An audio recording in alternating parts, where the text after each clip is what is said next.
l'animatrice locale du MJS Calaisis. D'accord. Depuis 2 mois maintenant, j'ai repris la place de Kevin. D'accord. Donc on essaye de relancer nous le MJS et là pour cet événement on est venu en nombre. En nombre. Et alors donc en quoi ça a consisté vos opérations avant cette manifestation? Vous avez fait quoi concrètement? Avant, là, depuis le lancement de la campagne, on se rend très présent sur les lycées pour distribuer les tracts MJS, pour faire du contact, pour qu'ils puissent si les jeunes sont intéressés à participer à la campagne. Donc on fait aussi des concerts pour montrer qu'on est présent. On a fait des concerts à but caritatif. Là on fait un concert sur le thème du racisme. Et on essaye de se montrer au maximum dans les portes ouvertes. Je pense qu'ils sont vraiment concernés parce que c'est vraiment pour les jeunes là, 16-25 ans, c'est important par rapport à l'emploi, le chômage, tout ça qui touche vraiment beaucoup les jeunes. Donc je pense que son programme est vraiment axé et c'est ce qu'on attendait parce qu'on était un peu délaissés avant et là ces idées sont concrètes et très intéressantes pour nous. Bonjour Didier Hoyer. Bonjour. On se connaît un petit peu puis on vous connaît. Vous êtes quand même une figure du département du Pas-de-Calais, vous avez été champion olympique, c'est pas rien. Alors qu'est-ce qui fait qu'un champion olympique s'engage dans une campagne et mène campagne?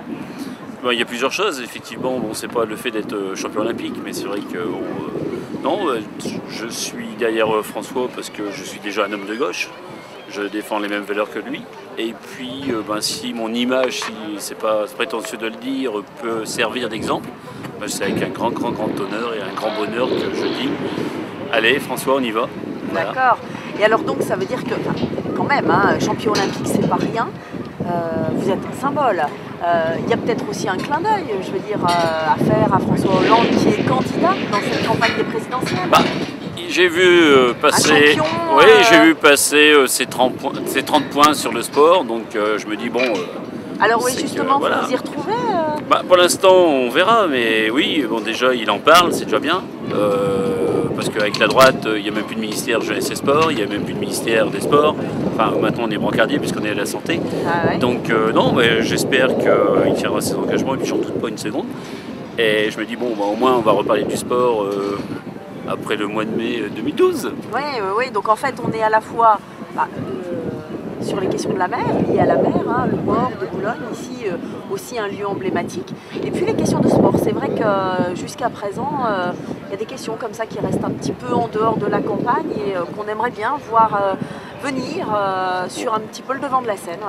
Ouais, c'est clair. Il y a déjà, bon, je parlais de ministère, mais il n'y a pas que ça. Il y a aussi le statut de l'athlète de haut niveau, il y a le statut de bénévole. Aujourd'hui, je trouve... Sport amateur. Voilà, sport amateur. Et puis je trouve dommage qu'on ne se penche pas un peu sur les athlètes de haut niveau, les anciens, puisque bon, on a quand même passé une paire d'années en dehors de notre vie active. Donc quand il y a la retraite qui arrive, on se dit merde, nous on a fait 20 ans de bateau, c'est 20 ans de moins à bosser, quoi. Donc derrière, ça pose question, quoi. Donc j'espère que toutes ces questions-là seront vues. Et j'ai eu de bons échos, donc il n'y a pas de raison.